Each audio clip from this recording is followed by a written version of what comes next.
everyone, my name is Keely and welcome to my channel. Welcome back if you've been here before. Today we're going to talk about all of my anticipated releases for this summer, and we're going to talk about June, July, and August. I have 2 books for the month of June, 2 books for the month of July, and 5 books that are coming out in August, and I'm very excited to read all of them, so let's get on into it. The first book I have to talk about is The House Across the Lake by Riley Sager. This book comes out June 21st. Now, I have read all of Riley Sager's books so far, and I have loved all of them, and so I'm very excited to read this one as well. If you don't know, Riley Sager is a very popular thriller author, so once again, this is another thriller book. So in this book, we follow a recently widowed actress named Casey, and Casey just wants to have some solitude and get out of the limelight and get away for a while, so she decides to go to Vermont and stay in a cabin at a lake. Now, at this cabin across the lake, there are her neighbors, Tom and Catherine, and Tom and Catherine are a married couple. And Casey likes to spend her nights drinking and observing Tom and Catherine in their house because she can see through their giant windows into their daily lives. One day, when Catherine almost drowns, Casey ends up saving her, and so they start forming this friendship because of saving her life. And as Casey becomes friends with Catherine, she quickly realizes that Tom and Catherine's marriage is not what it seems, and it is far from perfect. One day, Catherine actually goes missing, and so Casey is trying to figure out what happened and what is going on. Once again, I love Riley Sager, and I think he does a really good job writing thrillers. They are very fast-paced, and I always want to keep on reading, so I am definitely looking forward to this one. The next book is Radical Love by Zachary Levi. This book comes out June 28th. Now, this is actually a nonfiction memoir. I don't read a whole lot of nonfiction, and I don't read a whole lot of memoirs, but I will read memoirs from people that I really like, and Zachary Levi is an actor that I really enjoy watching. Personally, for me, I love him because of the TV show Chuck, if you know that show, but he has also been in Tangled, and he is the superhero in Shazam, which I still need to watch.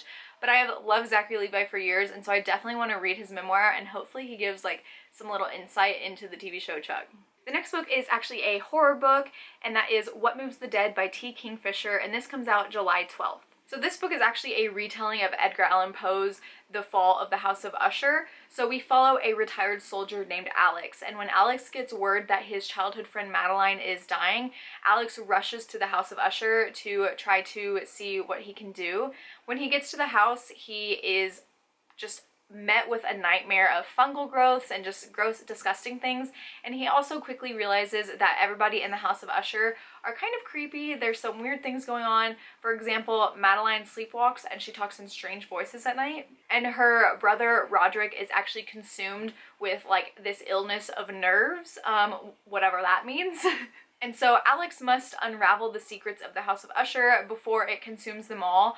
This sounds really fascinating. I haven't read Edgar Allan Poe's The Fall of the House of Usher, but from what I have read of him, I do enjoy, so I'm interested in seeing a retelling because I know his stories are also dark. I have heard great things about T. Kingfisher, and horror is one of my favorite genres, but I'm still trying to explore it, and so T. Kingfisher is definitely an author that I have looked into and have wanted to read more of their works. This will be the first book that I've read by T. Kingfisher, so let me know if you've read any other books by this author, because I definitely want to check out all their books. The next book is Bloodmark by Tracy Deonn. This book comes out July 26th, and this is book 2 in the Legendborn series. So when I read Legendborn, I enjoyed it, but I was also very confused. So the first book follows this girl named Bree who goes into an early college program, and when she's there, like on her first night, she sees this monster and this magician take down the monster, and she quickly gets enraptured in this world of the Arthurian legend and the Knights of the Round Table. Now, I don't know a whole lot about that legend, so when I was reading Legendborn, I was pretty confused because the magic system and the whole Arthur and Knights thing wasn't explained very well. It kind of expected you to know that information going in, which I did not. So I'm hoping that the second book will explain more and I will be able to follow along better because I think it is an interesting concept and I would definitely love this one. The next book is a young adult horror, and it is These Fleeting Shadows by Kate Ellis Marshall, and this book comes out July 9th. I have read another book from this author and I really enjoyed it, so that is why this is on my list, because now I want to read more from her. So this book is actually marketed as The Haunting of Hill House meets Knives Out. I have watched The Haunting of Hill House, but I haven't watched Knives Out, but I have heard great things about it, so I just feel like those two in combination is going to be great in a book. So in this book, we follow a girl named Helen who her and her mother left their family estate years ago, and she doesn't understand why. She was never told why they left suddenly, but when her grandfather unexpectedly dies, he actually ends up leaving everything to Helen, the house, the grounds, everything, under one condition: she must stay in the house every night for a year or she doesn't get anything. So that already sounds very ominous. Like, I feel like if there's a condition that you have to stay in the house, that means there's probably something wrong with the house. This is a horror, so I'm hoping it is a wonderful haunted house story. We will see. I'm excited. This next book I think is actually a romance, and it is Love in the Time of Serial Killers by Alicia Thompson, and it comes out August 16th. So I was immediately intrigued by this book because of the title, and I actually like the cover as well. So in this book we follow a girl named Phoebe who is obsessed with true crime. She doesn't trust anyone. She thinks they all have ulterior motives, and her father actually recently passed away and she did not have a good relationship with him, so she really doesn't trust anyone. And she's actually cleaning out their childhood home when she notices her neighbor Sam, and she immediately thinks Sam is a serial killer. When she gets to know him, she finds out that it's worse. He's actually a nice guy. So this is a romance book, so you can kind of see where it's going from there, but I cannot wait to read from this character who is obsessed with true crime and just suspicious of everyone. I think it's going to be really funny, and I think it'll remind me a lot of Finley Donovan, which I really love, so I can't wait. The next book on this list is Love on the Brain by Ali Hazelwood, and this comes out August 23rd.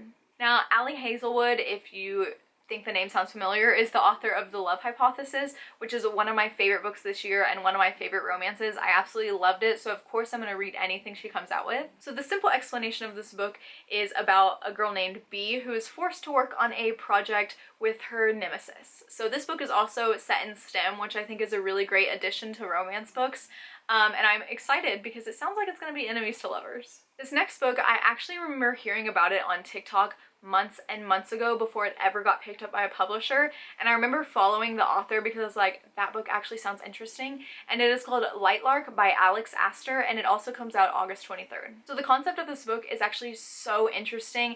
It is set on this island that only appears once every 100 years, and rulers of the 6 realms are invited to this island to compete to the death in a deadly game.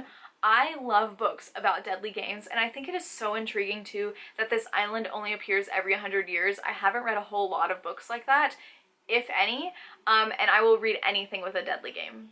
And the last book I have on my anticipated list is actually a sequel from a book that I haven't read before, and that is The Dragon's Promise by Elizabeth Lim, and this comes out August 30th. This is the sequel to Six Crimson Cranes, and I'm pretty sure I put this on my list because the covers are beautiful. Now, don't get me wrong, I was intrigued by the first one too, and I do still plan on reading it, but the covers are an added bonus. So I'm pretty sure the first one follows a young girl who there is magic in this world, and something happens where she turns all 6 of her brothers into cranes. So it'll definitely be interesting. I'm interested to see what the magic system is like and how the crane thing gets resolved. But yes, these covers are stunning, especially the UK editions. Alright, so those are all the books that I'm anticipating this summer. I'm sure there will be plenty more that pop up here and there. Let me know the book that you are most anticipating. And if you have made it this far in the video, go ahead and put like a cherry emoji in honor of this awesome cherry shirt. But that is everything I have to say. My Twitter and my Instagram, my Pango books, my Goodreads is all linked down below. It always is. I would love to be friends on all the social media platforms. And if you haven't liked and subscribed, go ahead if you want to see more from me. This is a newer channel, and I am very excited about it. So thanks for coming along on this journey, but I will see you next time. Bye!